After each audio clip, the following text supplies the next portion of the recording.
এবার আপনাদের সামনে দুটি গুরুত্বপূর্ণ হাদিস পেশ করি যে নাফসকে পরিশুদ্ধ করা কতটা জরুরি এবং কতটা ফজিলতপূর্ণ, তার একটি লম্বা হাদিস। আনাস ইবনে মালিক রাদিয়াল্লাহু তাআলা আনহু থেকে বর্ণিত, তিনি বলেন, বাইনামা নাহনু জুলুসুন ইনদান নবী সাল্লাল্লাহু আলাইহি ওয়াসাল্লাম, একদা আমরা রাসূলুল্লাহ সাল্লাল্লাহু আলাইহি ওয়াসাল্লামের সামনে বসে আছি, এমত অবস্থায় ইয়াত্তালিউ আলাইনা রাজুলুম মিন আহলিল জান্নাহ, আমাদের সামনে উপস্থিত হলো এমন একজন মানুষ যার বিষয়ে রাসূলুল্লাহ সাল্লাল্লাহু আলাইহি ওয়াসাল্লাম বলছেন যে অচিরেই তোমাদের সামনে উপস্থিত হবে একজন জান্নাতের মানুষ। তা আমরা সবাই তার দিকে তাকিয়ে দেখলাম। ঠিক আছে, দ্বিতীয় দিন রাসূলুল্লাহ সাল্লাল্লাহু আলাইহি ওয়াসাল্লাম বললেন, সায়াত্তালিউ আলাইকুম রাজুলুম মিন আহলিল জান্নাহ, কিছুক্ষণের মধ্যেই তোমাদের সামনে উপস্থিত হবে একজন জান্নাতি ব্যক্তি। আনাস বিন মালিক বলছে, আমরা তাকিয়ে দেখলাম ওই ব্যক্তি যার কথা আল্লাহ রাসূল প্রথম দিন বলেছিলেন।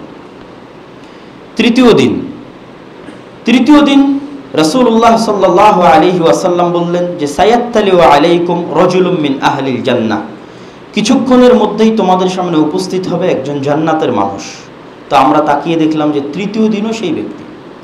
তখন কি হলো, 3 দিন পর পর যখন এই ঘটনা ঘটলো, তাবিআহু আব্দুল্লাহ ইবনে আমর ইবনে আল-আস, আব্দুল্লাহ ইবনে আমর ইবনে আল-আস নামে একজন বিখ্যাত সাহাবী, সে ওই ব্যক্তির পিছে পিছে যেতে লাগলো। পিছে গিয়ে ওই ব্যক্তিকে বলল, ইন্নী লাহাইতু আবি ফাআকসামতু আল্লা আদখুলা আলাইহি সালাসান, আসলে আমার আব্বার সাথে ঝগড়া হয়েছে, তো ঝগড়া হয়ে আমার আব্বা বাড়িতে 3 দিন যাবত ঢুকতে দিবে না, এই মর্মে আমি বাড়ি থেকে চলে এসেছি। তা আপনি যদি আমাকে আপনার সাথে 3 দিন থাকার সুযোগ দেন, হাত্তা তামদি সালাস, 3 দিন পার হয়ে গেলে আমি আপনার এখান থেকে চলে যাব। ক্বালা নাআম, ওই ব্যক্তি বলল ঠিক আছে থাকো। ক্বালা আনাস, হাদিসের বর্ণনাকারী আনাস রাদিয়াল্লাহু তাআলা আনহু বলছেন, কানা আব্দুল্লাহ ইউহাদ্দিসু আন্নাহু বাতা মাআহু 3 লায়ালিন, যে আব্দুল্লাহ ইবনে আমর ইবনে আল-আস আমাদের শুনিয়েছে যে সে তার বাড়িতে 3 রাত ছিল। ফালাম ইয়ারাহু ইয়াতাহাজ্জাত ফিল লাইল, সে তাকে রাতে উঠে তাহাজ্জুদের সালাত আদায় করতে দেখেনি। এটা একটা। ওয়ালা যাইদান বিল আমালি ফিন নাহার, রাতে তাহাজ্জুদের সালাত আদায় করতে দেখেনি, দিনের বেলা যে অত্যাধিক কোনো ইবাদত করে এমনটাও করতে দেখেনি। তো আব্দুল্লাহ ইবনে আমর ইবনে আল-আসের ধারণা ছিল যে ব্যক্তি সম্পর্কে আল্লাহর নবী বলছে যে সেই জান্নাতের অধিবাসী, সে অবশ্যই এমন কোনো কাজ করে, অন্তত পক্ষে রাতে তো তাহাজ্জুদের সালাত আদায় করবে, বা অন্তত পক্ষে দিনে তো নফল সিয়াম রাখবে, বা প্রচুর পরিমাণে কোরআন তেলাওয়াত করবে। দেখলে তো একটাও দেখতে পাচ্ছি না, উনি নিজে বলছে। ফালাম্মা মাদাতি সালাস, যখন 3 দিন পার হয়ে গেল, তখন আব্দুল্লাহ ইবনে আমর ইবনে আল-আস তাকে বললেন, লাম ইয়াকুন বাইনি ওয়া বাইনা ওয়ালিদি হিজরা ওয়ালা গাদাব, আসলে আমার এবং আমার আব্বার মধ্যে তেমন কিছু হয়নি। ঘটনা হচ্ছে রাসূলুল্লাহ সাল্লাল্লাহু আলাইহি ওয়াসাল্লামকে বলতে শুনেছি পরপর 3 দিন আপনার বিষয়ে এই বাক্য। তো আমি আপনার বাড়িতে এসেছি, ফাআক্তাদি বিকা ফালাম আরাকা তা'মালু কাবীরা আমালিন, আপনার বাড়িতে এসে দেখলাম যে আপনি তেমন কোনো আমল করেন না। ফামাল্লাযী বালাগা বিক, তাহলে কি সেই আমল যার কারণে রাসূলুল্লাহ সাল্লাল্লাহু আলাইহি ওয়াসাল্লাম আপনার বিষয়ে এই কথা বললেন? তখন তিনি উত্তরে বলছেন যে আমি তো এরকম কোনো আমল দেখি না, মা হুয়া ইল্লা মা রাআইত, এরকম কোনো আমল তো আমি দেখি না, তবে একটা জিনিস আমি বলতে পারি, ইন্নী লা আজিদু ফি নাফসি আলা আহাদিম মিনাল মুসলিমিনা গিশশান ওয়ালা আহসিদুহু আলা মা আতাহু আল্লাহু ইয়াহু। ফাকাল আব্দুল্লাহ হাযিহি আল্লাতী বালাগাত বিকা হিয়া আল্লাতী লা নুতিক, তিনি উত্তরে বলছেন যে আমি তো এরকম কোনো আমল দেখি না যে আমল আমাকে রাসূল সাল্লাল্লাহু আলাইহি ওয়াসাল্লাম বলবে পরপর 3 দিন যে আমি জান্নাতের অধিবাসী। তবে একটা কথা কি, যে আমি আমার অন্তরে দুনিয়ার কোনো মুসলমানের জন্য কোনো প্রকার হিংসা, কোনো প্রকার রাগ, কোনো প্রকার বিদ্বেষ, কোনো প্রকার ক্ষোভ রাখি না।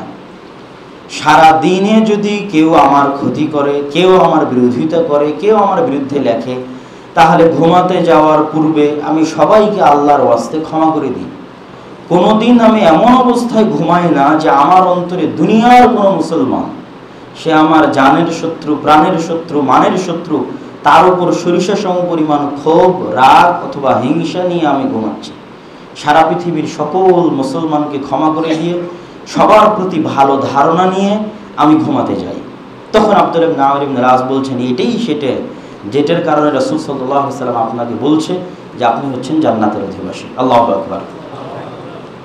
তাহলে একজন মানুষ জান্নাতে চলে যেতে পারে শুধু পরিশুদ্ধ আত্মা দিয়ে। তার দলিল কোরআনেও আছে, ইল্লা মান আতা বিকলবিন সালিম। জান্নাতে সেই যাবে যে বিশুদ্ধ আত্মা নিয়ে আল্লাহর সামনে উপস্থিত হবে। এবং মানুষের প্রতি হিংসা, বিদ্বেষ, রাগ রেখে যে কেউ জান্নাতে যেতে পারবে না, তার আরেকটি হাদিস বলে আমরা আমাদের বক্তব্যের দ্বিতীয় অংশে প্রবেশ করব। ইউখাল্লাসুল মুমিনুনা মিনান নার। আল্লাহ কোরআন মাজিদে বলেছেন, মা ফি সুদুরিহিম মিন গিল্লিন ইখওয়ানা। যখন মুমিনেরা জান্নাতে যাওয়ার জন্য একত্রিত হবে, তখন আল্লাহ সুবহানাহু ওয়া তাআলা মুমিনদেরকে কান্তারা বাইনাল জান্নাতি ওয়ান নার, জান্নাত এবং নার, জাহান্নাম এবং জান্নাতের মধ্যে একটি নদী, ছোট পুল, ছোট ব্রিজ, সেখানে মুমিনদেরকে একত্রিত করবেন এবং সেখানে মুমিনদের ইউকাসসু লিবা'দিহিম মিন বা'দ মাযালিম কানাত বাইনাহুম ফিদ দুনিয়া। প্রত্যেক মুমিনের অন্তরে আরেক মুমিনের জন্য যতটুকু হিংসা ছিল, যতটুকু বিদ্বেষ ছিল, যতটুকু রাগ ছিল, ক্ষোভ ছিল, তা আল্লাহ মিটমাট করিয়ে দিবেন। ইযা হুযিবু ওয়া নুক্কু। যখন প্রত্যেক মুমিনের অন্তর 100% পরিশুদ্ধ হয়ে যাবে, বিশুদ্ধ হয়ে যাবে, দুনিয়ার আর কোনো মুমিনের প্রতি তার অন্তরে কোনো হিংসা, বিদ্বেষ, রাগ, ক্ষোভ থাকবে না, উযিনা লাহুম ফি দুখুলিল জান্নাহ। তখনই কেবল তাদেরকে জান্নাতে প্রবেশের অনুমতি দেওয়া হবে, তাছাড়া জান্নাতে প্রবেশের অনুমতি দেওয়া হবে না। তথা জান্নাতে যাওয়ার জন্য এটি গুরুত্বপূর্ণ একটি শর্ত যে আমাদের আত্মা পরিশুদ্ধ হতে হবে, বিশুদ্ধ হতে হবে এবং আমাদের আত্মাকে লাগাম টেনে ধরতে হবে। আর আত্মাকে লাগাম টেনে ধরার প্রশিক্ষণের মধ্যে যে আপনি আপনার আত্মাকে কিভাবে প্রশিক্ষণ দিবেন, এই প্রশিক্ষণের মধ্যে সবচেয়ে বড় একটা প্রশিক্ষণ হচ্ছে 5 ওয়াক্ত সালাত জামাতে আদায় করার চেষ্টা করা। 5 ওয়াক্ত সালাত জামাতে আদায় করা হচ্ছে আত্মার বিরুদ্ধে, শয়তানের বিরুদ্ধে ভয়ঙ্করতম যুদ্ধ। যত বেশি আপনি এই যুদ্ধে বিজয়ী হবেন, তত বেশি আপনার অন্তরের উপর আপনার কন্ট্রোল ক্ষমতা থাকবে। এই একটা আমল দিয়ে আপনি আরো 10টা গুনাহের কাজ থেকে বিরত থাকার জন্য আপনার অন্তরের প্রতি কন্ট্রোল বাস্তবায়ন করতে পারবেন। আপনি যত বেশি 5 ওয়াক্ত সালাত জামাতে আদায়ে অভ্যস্ত হবেন, আপনার অন্তরের উপর আপনার তত বেশি কন্ট্রোল ক্ষমতা থাকবে এবং সেটা দিয়ে আপনি আপনার অন্তরকে শক্ত করে লাগাম টেনে ধরতে পারবেন। আল্লাহ সুবহানাহু ওয়া তাআলা আমাদেরকে আমাদের আত্মাকে পরিশুদ্ধ করা, আমাদের আত্মাকে বিশুদ্ধ করা এবং আমাদের আত্মাকে নফসে মুতমাইন্না আত্মা বানিয়ে দেওয়ার তৌফিক দান করুক। আল্লাহুম্মা আমিন। আমাদের বক্তব্যের এই অংশের যেটা বিষয়বস্তু সেটা হচ্ছে আমরা দেশব্যাপী দাওয়া ইলাল্লাহের পক্ষ থেকে যে দাওয়াতি সফর দিচ্ছি, এই দাওয়াতি সফরের উদ্দেশ্য হচ্ছে মসজিদ ভিত্তিক দ্বীন শিক্ষা কার্যক্রমকে শক্তিশালী করা, মসজিদ ভিত্তিক দ্বীন শিক্ষা কার্যক্রমকে মজবুত করা। আমাদের বহু বক্তব্যে আমরা এটার উপর বিস্তারিত এবং লম্বা আলোচনা করেছি। যেহেতু জুমার খুতবা সময় সংক্ষিপ্ত, এই জন্য সংক্ষিপ্তভাবে আপনাদেরকে একটু টাচ দিই।